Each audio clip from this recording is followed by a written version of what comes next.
You said, and I quote, "You can do good things with the internet. The question is whether it will still be possible to do good things after it falls totally into the hands of private power." I wondered whether you could comment on what you consider to be the current state of the internet and the potential of news and information on that medium today. Well, briefly, the internet, like almost the entire economy, the whole new economy, was developed in the state sector. There's a dynamic state sector of the economy in the United States. That's where most innovation and creativity and development takes place.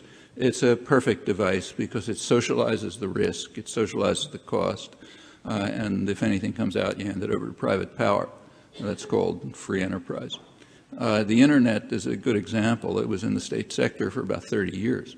It was handed over to private power around 1995 in some manner that nobody's been able to unearth yet. It was just done.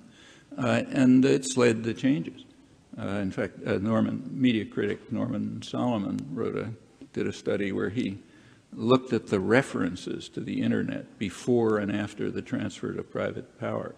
And before the transfer, the main references to the internet were information superhighway. After the transfer, it was e-commerce.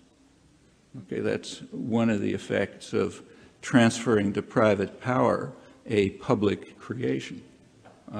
Now, ever since then, there's been a struggle, and it goes on, as to whether the internet is going to be a free and open system, or whether there will be ways to control it so as to divert people away from what they might be interested in and into the directions that the corporations that own it and fund it want them to go in. So if you look something up, you want to find something, I don't know, whatever it is, first you have to wade your way through a pile of ads that are coming and, don't go down the path they're trying to take you through and so on and so forth. These are all, that's part of the struggle. You know what you're looking for, you can still find it.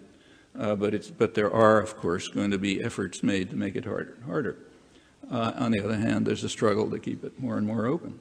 And it's like other parts of the media. It's a terrain of struggle. How it turns out depends on what people like you do about it.